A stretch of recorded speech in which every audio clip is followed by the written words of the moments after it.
approximately 9:05 a.m. I am the board chair, Felicia Marcus. On my left is board member Dee Diadamo, and on my right, board member Stephen Moore. Small but mighty, as we say this morning.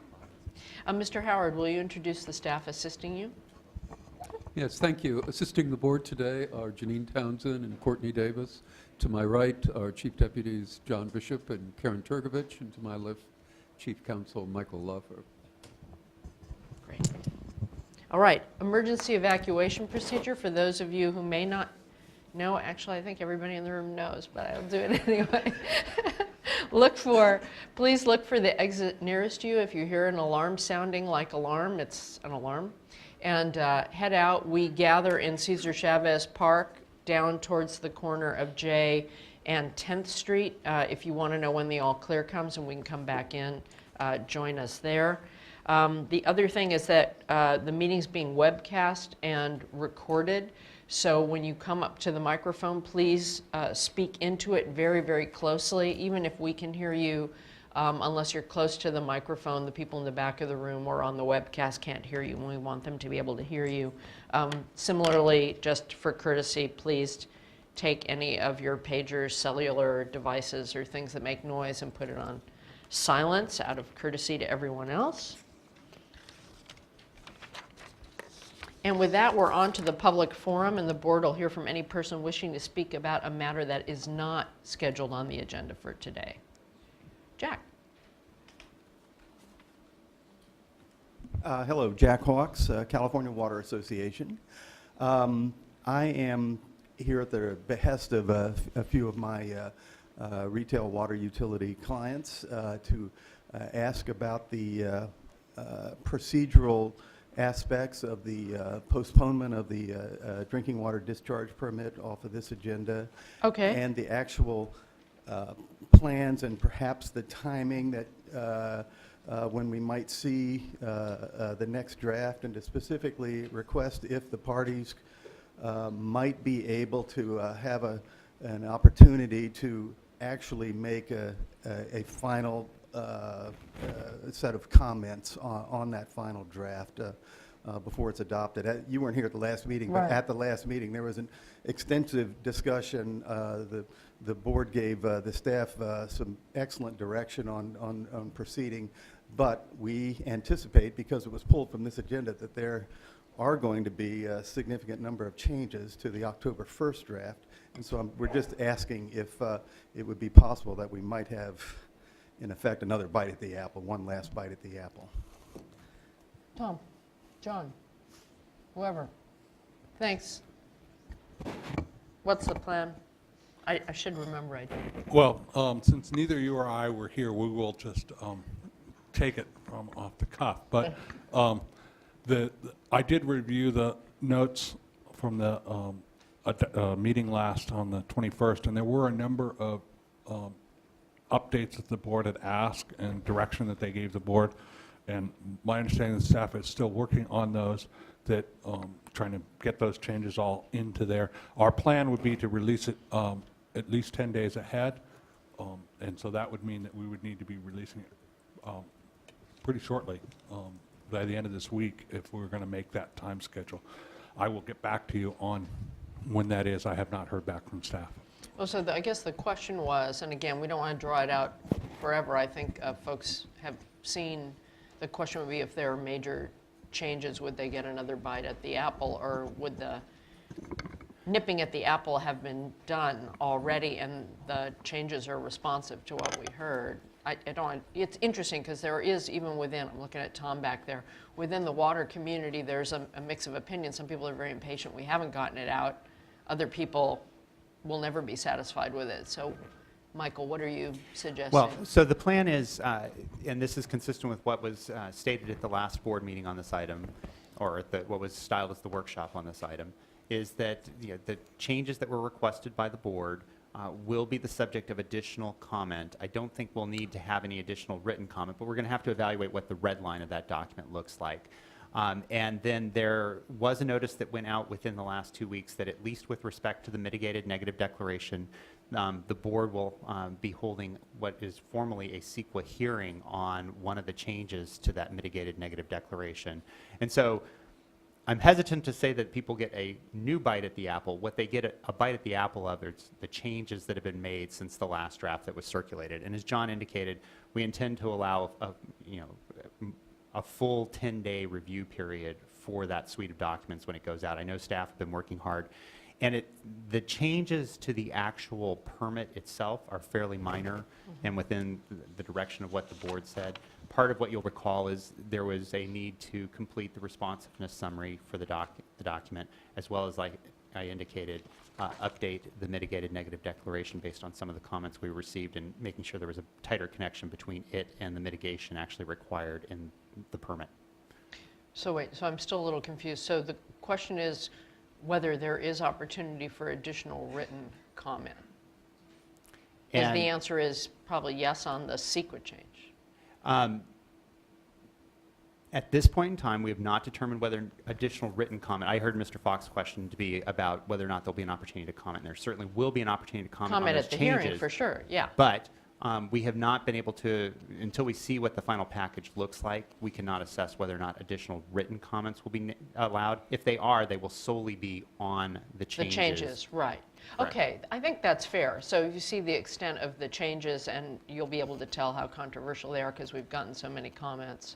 And then, so we'll just let people know that when it goes. Correct. Okay. So is that all right? Just stay tuned, and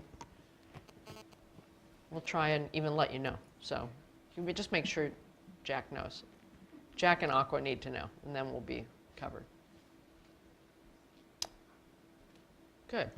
Thank you. That was useful. Appreciate it. Good use of the public comment time, Mr. Hogg. Yeah, thank you. Minutes. We have a series of minutes. We were on minute hiatus, I guess, for a while? From collecting the set? And the only comment I would make about the minutes is, first of all, it is sufficient to have 2 board members carry the minutes. Oh, yeah, that's and right. there's one that Ms. Marcus would need to recuse herself from. So the motion would need to be styled in such a way as to make it clear that she's not participating That I'd in the October abstain 21st. from it, right. Well, Okay. I move adoption of the minutes, but I don't know if we need to list all the different dates. don't know It's about as that. reflected in the agenda, so it'd be the November, or the, Let's see, pardon here me, we go. September Yes. 23rd and 24th minutes, the October 7th minutes, and the October The 21st minutes. Yes. And so then I would have to say I abstained from voting on the October 21st minutes. All right, all in favor? And I second the motion, and all in favor? Aye. Aye. Okay, got it, out of order, but, okay, thank you. All right, board member report. Okay, I'll turn to the right since I introduced the left first. Okay. Yes, I'll be brief. Thank you, Chair Marcus. I just thought it would be worth acknowledging that October 30th, our partner state agencies, Department of Water Resources, released the water plan update, and there are a lot of linkages with the governor's water action plan. So I want to congratulate and acknowledge this release of the water plan, and encourage our staff and fellow board members to consider the wealth of information in the water plan update. It really links to issues of importance such as water conservation, the integrated water management and its future, and how we finance water management going forward. So there's a lot of good information, a wealth of information I want to acknowledge, and just sort of remind ourselves of the opportunity to create alignment with our agencies around these type of efforts. And it helps us achieve our mission and vision, in terms of preserving beneficial uses, and can strengthen our ability to balance those uses. So That's fantastic, Steve. I was going to mention it too, but you Okay. said it better than I would have. And I've asked Director Cowan and Cam Yargaveci if they would be interested in doing a presentation in front of the board, precisely so that the world can hear about it, but also so that we all are aligned on it, and for all those reasons you said so well. And so they'll be trying to set a date. Great. No, I appreciate So that, thank Chair you. Marcus. That was very well said. Thank you. You know, and along these lines, as I've reported out, I'm real interested in fostering the alignment of our agencies in these initiatives and furthering integrated water management at the local level and encouraging discussion of local interests about what tools and authorities will be beneficial, not just for the groundwater issue, but for integrated water.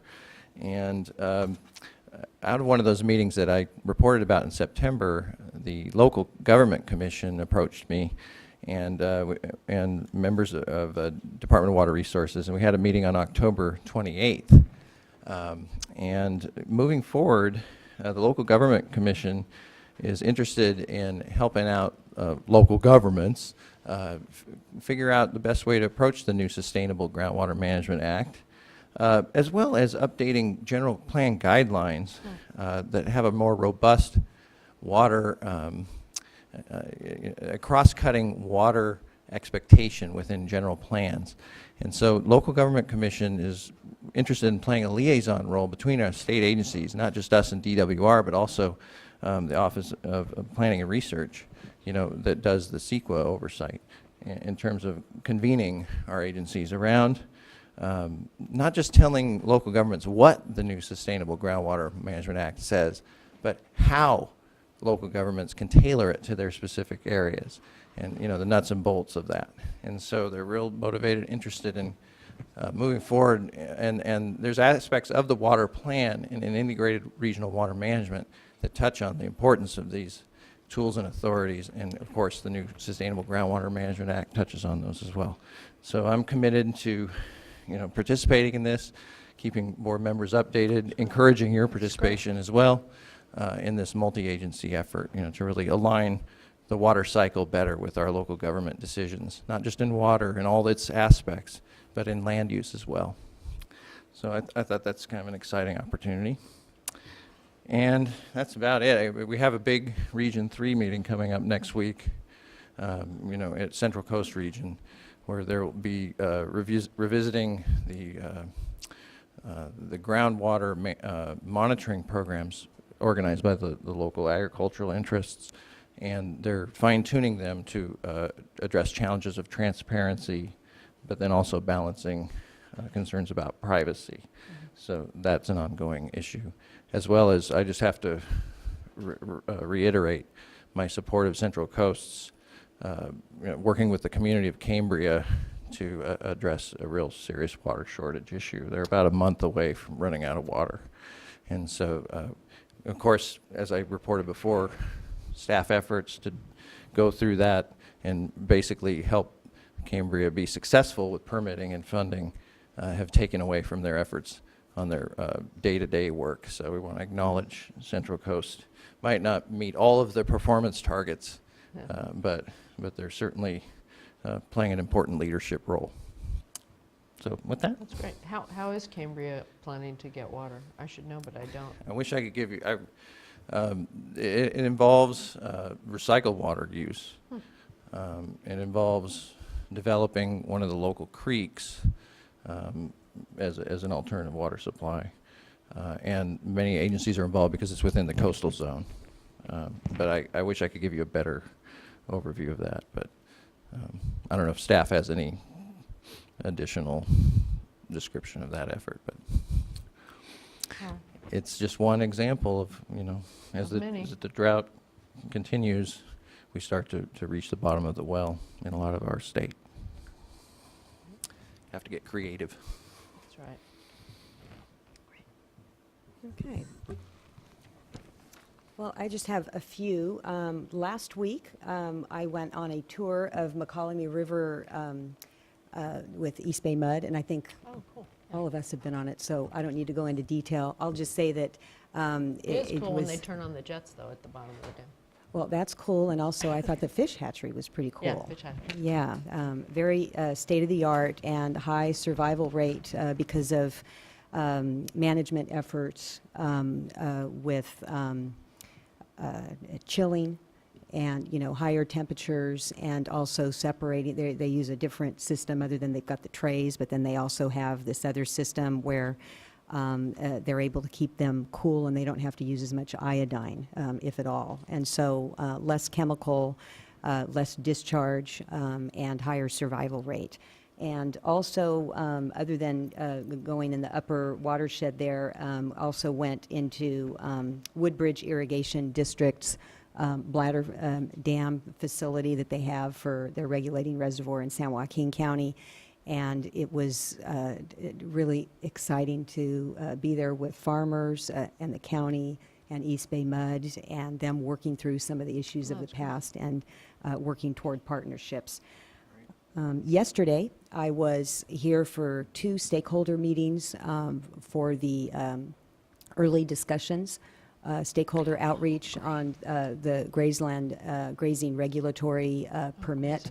Very early stages of talking about some type of regulatory measure for a statewide program along the lines of a general permit. So I was able to participate in the producer stakeholder meeting, and then also in a meeting with the environmental NGO groups. Good dialogue, long way to go. This is something that is being led up by Region 6, and there are a number of additional stakeholder meetings. I wish I had the list. I know that there are, I think, 1 or 2 coming up on November 17th, the same day as Mono Lake. And then there'll be 3 out in the field as well. And then I thought I'd also just mention on the 24th, I believe Board Member Moore and I are working toward participating in a forum that Mendocino County, Sonoma County Farm Bureaus, and the wine grape growers from those regions have put together regarding the frost protection regulation. And so also working with the Water Rights Division on some early outreach so that the implementation goes as smoothly as possible. Great. It's all great. I just have more drought stuff, and I've done, for some reason, in the last couple of weeks, or few weeks, I was on travel for a chunk of it. I've done just a lot of basic presentations on the drought all over the place, whether at the State Bar Conference or the tribal conference that I think I mentioned the last time when I did a number of tribal presentations that week in various meetings of tribes on different things.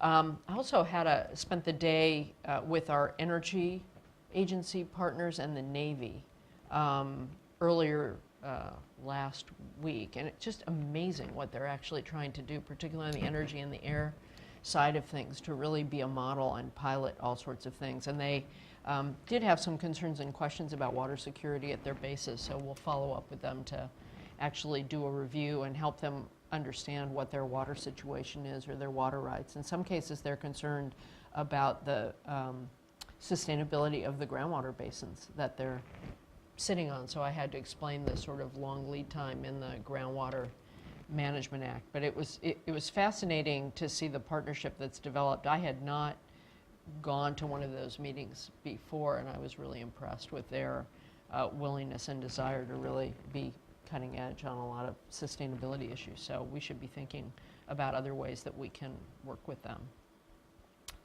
Water plan, and then I won't get into if the bond passes today, but all I'll say without making any assertion about it is if it does pass, we're going to have a lot of work to do. So we'll be hopping to it in terms of guidance and figuring out how to get those precious resources out to folks.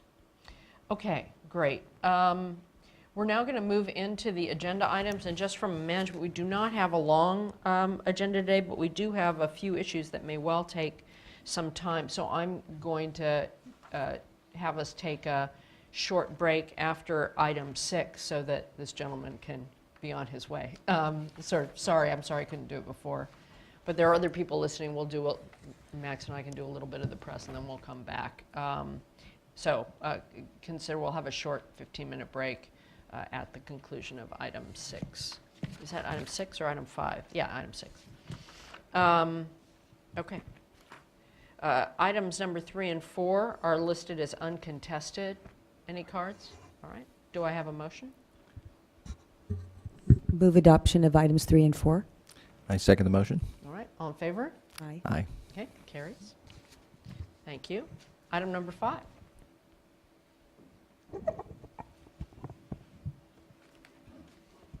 Item number 5 is the drought update, and John O'Hagan will be presenting it.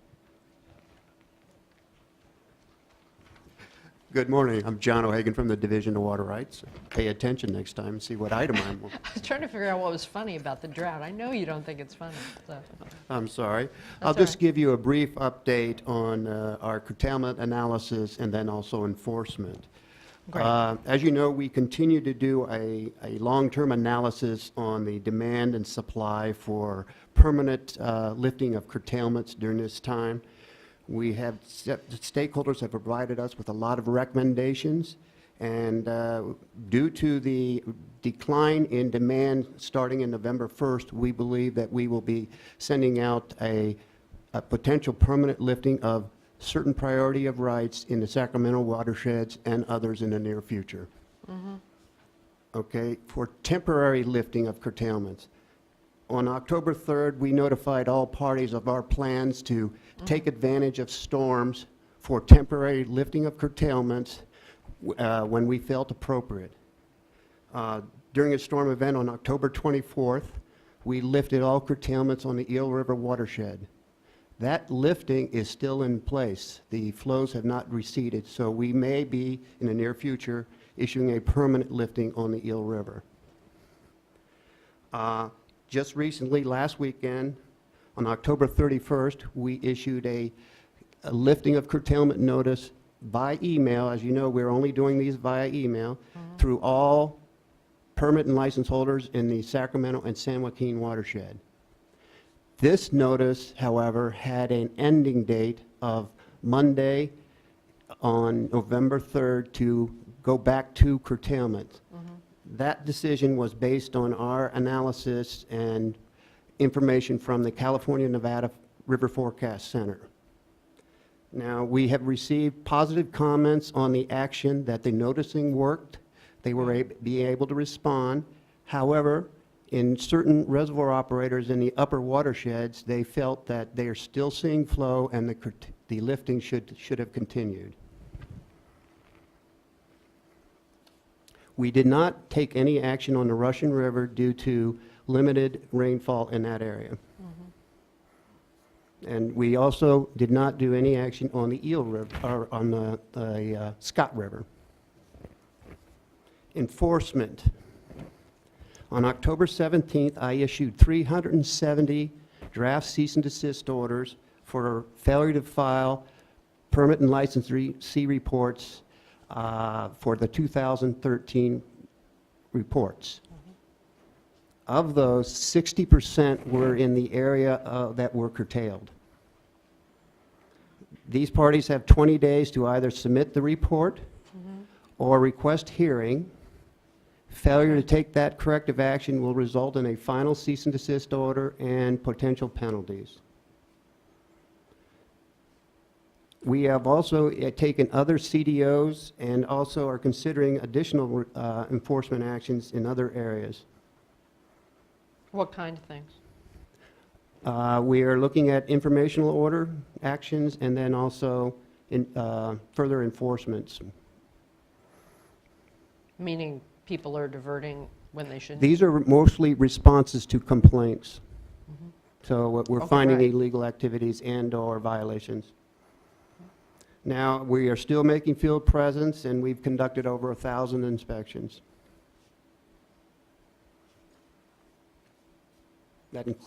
Any comments? That concludes my presentation.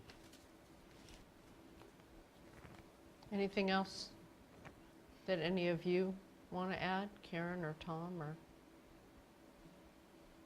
terms of drought, other than we have the conservation update next? Go ahead.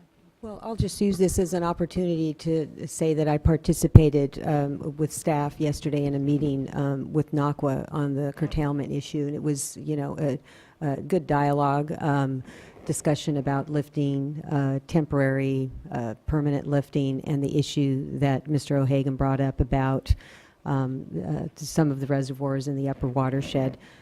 So maybe, I don't know that you've made any decisions on this yet or not, but the idea of, in the future, lifting until further notice, and maybe having more of a dialogue going with folks that are out in the field so that there could be some communication.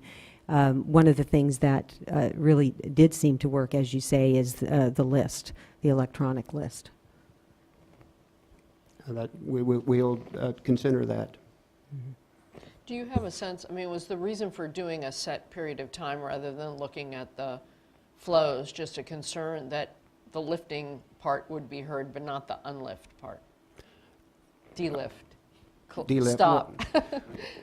Well, again, the notice, our October 3rd letter provided the information that need. Now, keep in mind that all parties that have conditions that restrict, that require bypass, the lifting of the curtailment didn't leave them of those requirements. People that were still subject to Term 91 were still restricted, right. and then people that may be under the Deer Creek order are still restricted by that order. So this lifting didn't address that. The issue of the available supply after a precipitation event, as you know, it takes time to travel all the way downstream. So we use the California-Nevada River Forecast Center and their guidance plots and for an idea of when the storm would recede. So based on our analysis, November 3rd was a date that looked appropriate for that issue. And we'll have to consider longer based on certain areas. We might look at tributaries also. How about, do you have any update on the stakeholder engagement just in general? Just, you had an aqua meeting, but you've had other meetings as well on stakeholder engagement about how we can do a better job next year? I have not participated in all the stakeholder meetings, but we have had meetings in local watershed groups, and those are still going on. As mentioned on November 24th, we'll have another opportunity to discuss curtailment in those, as well as other issues that are coming to the forefront in that valley. Overall, I think that the communication is good. They're giving us good input on the quality of the data that we are using and giving us some edits that we should be making based on their review of the data, and we are doing that as we go, which will affect the curtailment decisions. So presumably we'll have some sort of update to the board on the results of all of that as we go through drought planning for next year? So, I mean, I know what- we've talked about what the other Right. agencies are doing and reporting to us, but we should be reporting to us too. So what the direction that you provided to us a number of months ago was to go through and conduct this assessment and come back to you with a report by the end of January. Okay. Our plan is remember the to bring that report forward as an informational item in January, so you'll have an opportunity to not only hear about the various recommendations that have come forward and the short-term recommendations that we're suggesting be implemented immediately, but you'll also have an opportunity to hear from others about other things that they feel that should perhaps also be considered. And we've also posted all the comments online. So all the comments that we've received, both prior to the October 15th comment deadline, as well as those late comments, are being posted for folks to read. Great. And we plan to have a summary of those comments developed in the near future, and we'll be briefing you individually on the key themes that have come forward. Perfect, thank you. And That that's was good. It's exactly funny, what I- though, how, fast the calendar moves with respect and expectations and needs for us to be prepared. And so at that January workshop, there'll, be a lot of things that have happened. So it'll be important to take the recommendations and indicate during November and December how those recommendations were followed up, because, things can move pretty quickly. Thank you. Great, that's great, thank you. All right. Let's just hope it rains. Item number 6.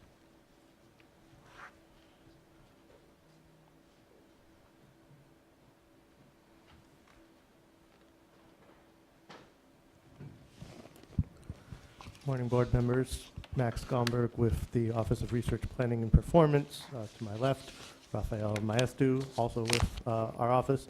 And to his left, Carlos Mejia with Council's office. We're here to give the monthly update on the emergency urban water conservation regulation. So we're at 4 months now, 4 months into this 9-month regulation. And you can see we've got data for all the summer months. And starting in September, we also started collecting a new piece of data, which is this residential gallons per capita per day, which we're going to talk about later in the presentation.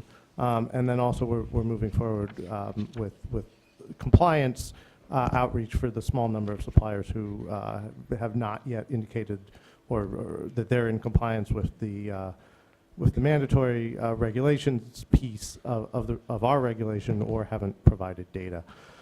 So I'm going to turn it over to my colleague, Mr. Maestu, to go through the production data for September. Yeah, good morning, members of the board and board chair. So, as you know, we have 414 water suppliers that need to submit information to us on a monthly basis. We actually receive 96% of responses so far on the report. We still have 18 that are still pending to submit information. Some of them actually cannot have the data until the end of the month. So we are very hopeful that we will receive 100% of the data. And even though we have 96% of the responses, that represents 99% of the population. Of the data that we receive, as Max mentioned before, we are receiving the gallons per capita per day. We still have 47 of those who responded that did not provide that information. So we're going to work with them to make sure that we have a complete set of data.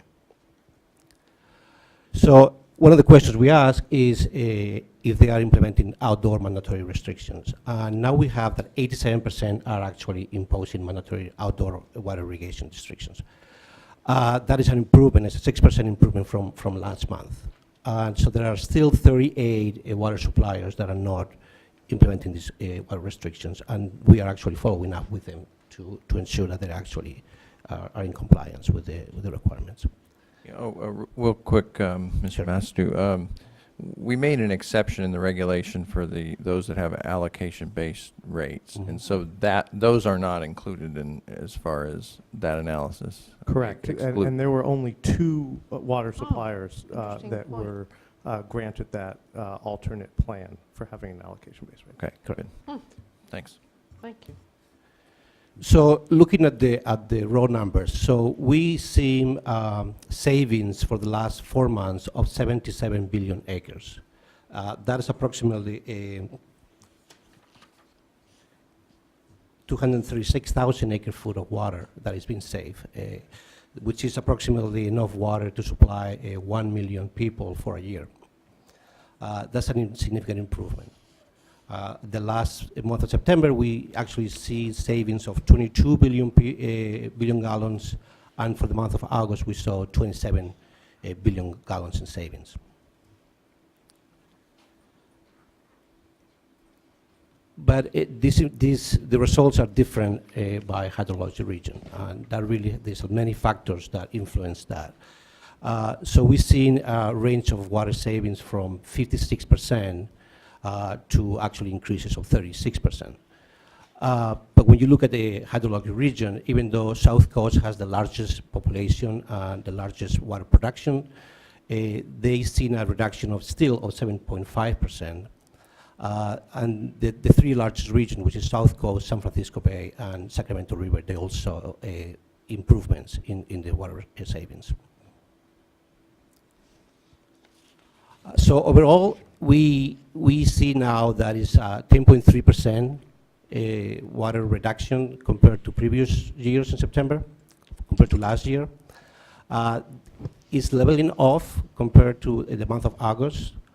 There may be multiple reasons for that. One of them is because there may be less outdoor water use. But we don't have all the data right now to actually evaluate why this is happening. It's still a positive number. And we are still hopeful that we're going to continue seeing this improvement. Right, and you don't want to speculate on what it could be. I mean, weather's usually cooler in September, so there's less of a margin Correct. of We cutback still or- haven't analyzed the weather information, temperature, precipitation by region, but we see that some regions are better than others. It's still actually improving. So it may be that because this is an average, maybe it's this LA or the South Coast, certain communities in the South Coast that may be moving the average towards a lower reduction, but we need to do more work on analyzing and understanding why. Do you analyze temperatures as part of the fact? We have not had the time to analyze temperature this time. But one thing to point out about this, we are now moving into the cooler and rainier, hopefully, part of the year. But that's not reason for people to, sort of let up. We still need this conservation, especially when it rains. People need to be, turning off their sprinklers and reducing that outdoor use, because that's really critical to help, continue the conservation through the winter. Right. So there are Thank you. a lot of agencies that have done a really good job this month, and we're highlighting a number of them from almost all regions of the state. Just a couple to mention. So Oxnard up there at top left, they've now come down on residential gallons per capita per day with that reduction to below 70, which is Wow, that's really great. impressive. And especially for a city of that size, over 100,000. Just a couple other to mention, out in the desert, Colorado River region, the Desert Water Agency is the only agency out there with a double-digit reduction for the month of September, so they deserve kudos. And then I'll just mention the city of Davis with an impressive 28% reduction, bringing their per capita use in line with Sacramento's, which has already done a tremendous job at reducing usage. That is that was interesting to look at, which is where you've got Sacramento and Davis use approximately the same amount per capita, which surprised me. Davis had brought it down even more than Sacramento. So that just shows the complexity of Yeah. all this, but it does give a fuller picture. It really does. That's, yeah. So, one of the success stories we've been reporting on and really continues to be just astounding is the amount of turf removal going on really around the state. And what you see reflected here is just the tremendous interest and the rebates that have been made available, both by the Metropolitan Water District, by Santa Clara Valley. Late last night, I also got data in from Solano County. Since July 1st, they've removed over 182,000 square feet of turf. Demand is so high for turf removal, people are on a wait list. And the great thing about turf removal is this is not only a short-term drought response strategy, this really helps for longer-term conservation as we transform, urban landscapes to lower water use landscapes. It does cost money, though, and you can see that so agencies are scrambling to sort of make more money for these rebates available. This is for the South Coast region, and what you can see is there's interest across the board, but particularly from the commercial sector, which is great. It shows that the turf removal rebates are really fit with the business case for commercial customers.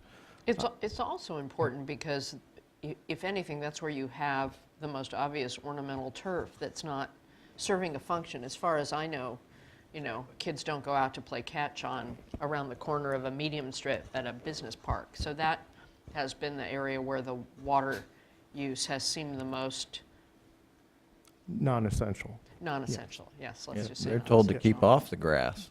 Yeah. Oh, yeah, that's right. I guess that would be true. But that's great. That's great that businesses recognize that it doesn't make sense. And when I was down at the Navy, they had replaced all the ornamental turf around their building with AstroTurf. I didn't even know. I didn't even notice till someone showed me. I've seen articles that the AstroTurf business is booming.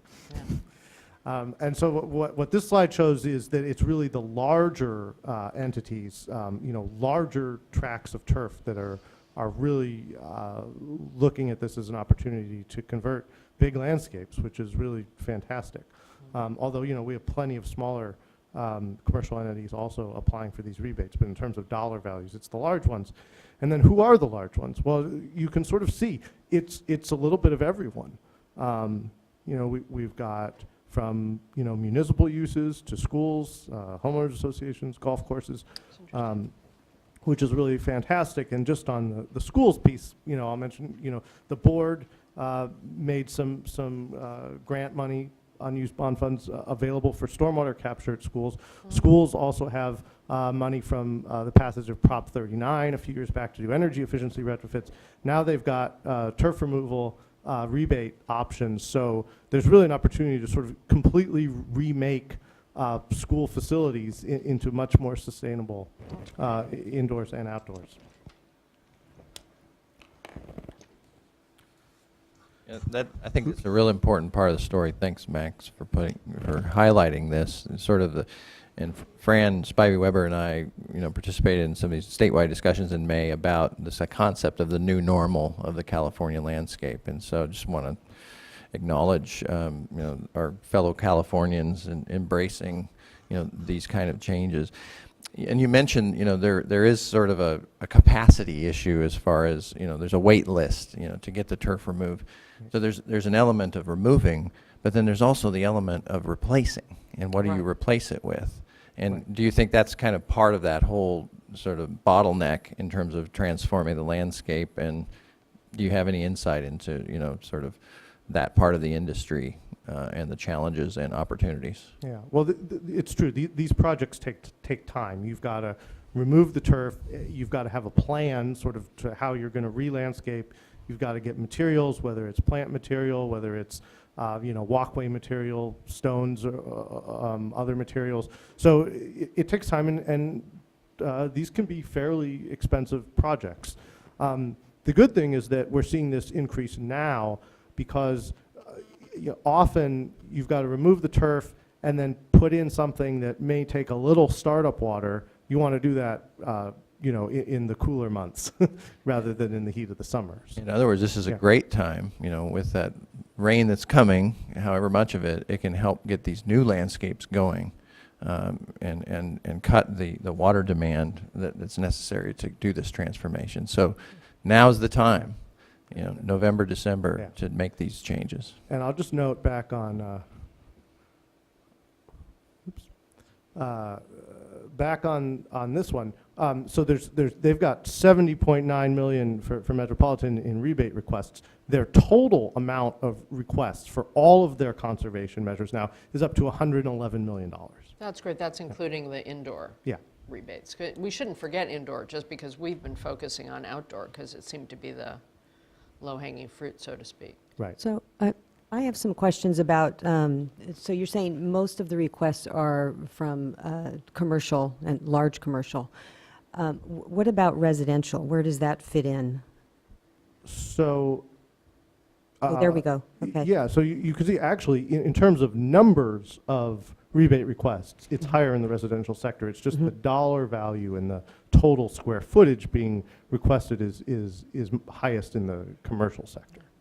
So, and not to have a mixed message on this, but it just strikes me that there are still, you know, there's still a mindset by a lot of people that they want to have lawn. And, you know, for their kids or whatever. And we're seeing many of these tours that I go on, the turf removal is for the front yard where the kids don't play, that sort of thing. But still acknowledging that there's the vast majority of people are still going to want to have turf. And I was on a tour in the Delta last week where Delta Bluegrass Company, they have a research project going on where they're looking at different varieties of native turf, because most of what we have in California is non-native.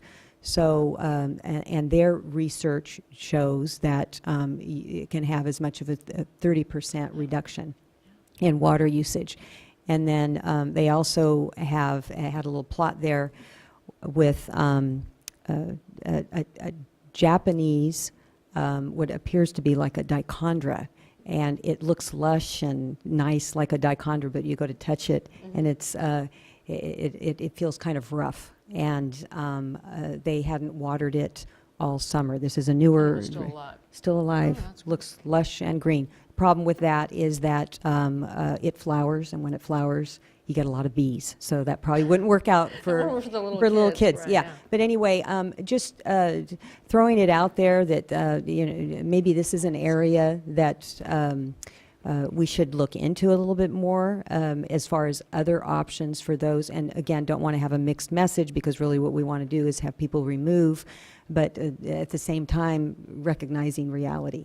Yeah, I do think we're at a very complex stage. I mean, people don't need to kill their lawns. It's just rethinking lawns, the kind of lawn they have, what its purpose is. I mean, I'm the last person to say you can't have a lawn if you're going to have a kid play on it, be able to catch a ball and fall down. That's a functional lawn, but you might not need the same kind of lawn. Right, and then my friends in the compost industry would like the plug that also there's a role of compost when you put down the bed, and doing it properly so that you can actually attain those water savings. Well, there's been great work over the past really couple of decades now by a lot of the water agencies and industry associations to sort of combat this perception that if you're going to take out your lawn and put in something, drought tolerant, it's basically going to be cacti and rocks, right? I mean, there is a really wide array of native plants, from grasses to shrubs, that are really low water using and can make, beautiful landscapes. So I think that message is getting across. That's what I'm told. We're a Mediterranean landscape as opposed to being desert in most of California, or all of California, and Mediterranean landscapes are nice. Yep. So, as I mentioned at the outset, as part of the regulation on September 15th, we started collecting this residential gallons per capita per day data. And as my colleague Rafael mentioned, we've got it from most of the water suppliers, 350-ish. And this is the first month. So there are a few things worth mentioning about this. It's basically a function of how much water is being used out of the total by the residential sector. And so there are issues with defining who's in the residential sector. We fielded some questions on that. Just for an example, there is this question about, well, if you have, a sort of mixed use property where you've got commercial on the bottom floor and residential above that, is that residential, is that commercial if it only has 1 meter? There's some complexities here. And then, there are complexities with estimating population, although Department of Water Resources has helped guide how to do those calculations. And then one other worth mentioning is that second sub-bullet, production versus billing data. We've been collecting production data, which is how much water goes into a water supplier's distribution system. At the end of that is what's billed to customers. And what the difference between what's produced and what's billed is what's known as non-revenue water, and that includes things such as leaks, meter error, water that's used for flushing mains, water that's used for fire flow purposes. So, again, all these classes of water that are not billed at the end of the pipe. So some of the larger and more sophisticated suppliers have been using billing data because they have it to calculate their residential gallons per capita per day, whereas others have been using production data. It's not a matter of right or wrong, it's just a matter of noting that and understanding the difference. Also, we put up all the caveats, which we discussed at the last board meeting, are now up on our website about all of the factors that if one, were even to think about trying to compare, would need to sort of control for, right? So we've got everything from temperature and evapotranspiration rates, population density, population growth, socioeconomic factors like income and lot size. I mean, all of these are part of how to evaluate these figures. So again, we put all this up on the website so that people are really clear about what you can and should not be doing with this data. So people shouldn't be rushing to either judgment or celebration or we're better than you guys, or any of those things. It's just a tool for starting to be able to get some comparative sense of what's possible. That's right. Yeah, it's another way to measure how we're doing. And really self-evaluate, I would put out there, you know, that you set a benchmark, you have a certain, you have assumptions that we just went over about how you calculate your residential gallon per capita per day. So it becomes for the individual agency a benchmark to compare their progress. And maybe some close neighbors, but always taking into account the caveats of the factors that Mr. Gomberg just went over. Right. So I think it's a way for us all to self-evaluate. Absolutely. Yeah. And again, you know, you make a good point, Board Member Moore. This is just residential gallons per capita. There is a separate process run by the Department of Water Resources to capture total gallons per capita, which includes, you know, all of the sectors, residential, commercial, industrial, institutional, as part of the 20 by 2020 process, separate from what we're doing. So what we've seen is, you know, there's a wide variety, as one would expect. This is a very diverse state in all measures of diversity, including geographic diversity. And so we have some very high figures at the top end, and we have some very low figures at the bottom end. You know, places like San Francisco, Santa Cruz, where you've got that coastal climate is built out, you know, low outdoor use. So a couple things worth noting. You know, back in 2009, when SBX 77, the 20 by 2020 legislation was passed, as part of that, there was a process to sort of establish, you know, basic performance standards. And one of those that got established was 55 gallons per person per day for indoor use. So it's just something to keep in mind when you're looking at these figures, right? That if we expect that sort of there's a reasonable use per person is 55 indoor, then when you're seeing areas with, you know, significantly higher gallons per capita numbers, you know, say 200, 300 plus, that's primarily outdoor use. It'd be hard to take that many showers indoors. It would be very hard. Yeah. So Now, people have told me they wanted me to regulate, was there a way we could regulate teenager showers? And I said, I don't think we're going to go there. So I have to mention, since you mentioned showers, I saw a news article on a site that talks about sort of entrepreneurship this morning about a crowdfunding sort of campaign for a shower device attachment that would actually monitor when you're in the shower or close to the nozzle so that it would back off on the amount of water coming my out God. if you step away. Anyhow, don't know if that concept will Take off. take off, but again, in terms of thinking about these numbers, you know, when we look to the Australian experience and think about what their major cities in similar climate zones were able to accomplish, you know, they brought their per capita use levels way down. And that's total of indoor and outdoor. And that's total. Right. Yeah. And, you know, part of that was they were able to, you know, make up for some of that outdoor use by capturing their rainwater, you know, using gray water systems. I think, you know, we've got a lot more potential for that. I'll get to that in a minute. And the last point to make here is that, you know, for the areas that are really high, you can sort of, at the moment, class them into two different categories. Ones that are really high but the percentage use is coming down quickly, and ones that are really high where the percentage use is not coming down quickly. And I think that's where we're going to be looking to sort of figure out what might be going on there, right? That's where you'd ask the questions. Right.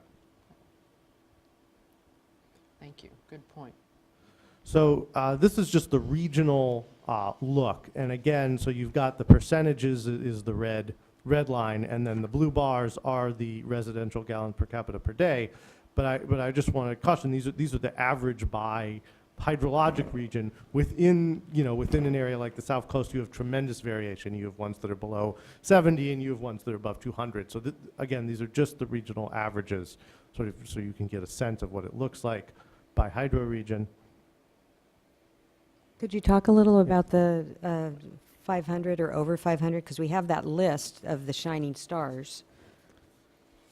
Yeah, so we have a few. It's really a handful on the over 500, and you know, I don't want to overgeneralize, but basically it's areas with very large lots and very large you know, houses on those lots. So you have both a higher indoor, but particularly a higher outdoor use footprint. You know, it could be an area where you've got, say, fruit tree irrigation going on residential lots, or just very water-intensive landscapes. We haven't sort of delved into the details of that, but it's something to look at. It's interesting because on the, I realized looking through the list too, that some pop up because they have their own water district.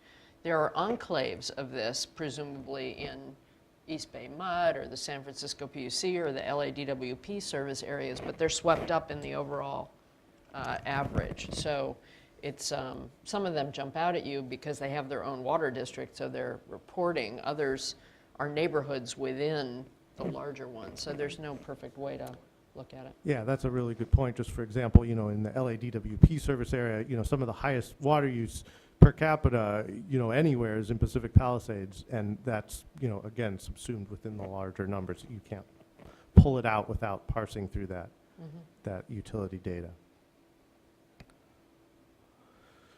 So Board Member Diadamo and I spoke a while back about, you know, how to really, you know, what more can be done to accelerate water-saving technology use around the state. And so I just wanted to talk briefly about, you know, some of the funding that we've already got in place, and then talk briefly about some of the recommendations that were put forth at the Stanford Hamilton Project forum that I believe Board Member Moore attended. And the governor attended as well. So, you know, there's actually a lot of existing funding that's out there that could be put towards, you know, some of these technological advances, whether it's the social norm technology, tracking, you know, use and comparing use, or whether it's devices or appliances. So you've got the federal government actually just announced a new round through the Bureau of Reclamation of Water Smart grants. And those, you know, everyone's eligible. States are eligible, local water districts are eligible, non-governmental organizations are eligible, and they can be used for technology. At the state level, we've got the Department of Water Resources has, you know, the existing integrated regional water management grants that are out. We've got $19 million in cap and trade revenues that are being used for water energy projects. Our Energy Commission is funding sort of the next generation of research and development for sort of innovations in water-saving devices for the industrial and agricultural sectors. And they've got, well, they've got a total pie of about 27 million, which includes some other categories for that. Chair Marcus already mentioned the water bond, which is being voted on today. Again, if it passes, there will be a lot more money available for a whole host of conservation and other programs, regional water management programs that would potentially be able to fund some of the sort of technological innovation. And then just on the Stanford recommendations, there were three key recommendations that were discussed in sort of the innovation piece of that forum. The first one had to do with better water pricing, basically to send a better price signal, which would help people then, you know, change behaviors, potentially by adopting new technologies. I think that's an area of interest, you know, across the state. It's captured in the Water Action Plan. It's captured in the Water Plan Update, which was just released. There's a lot of work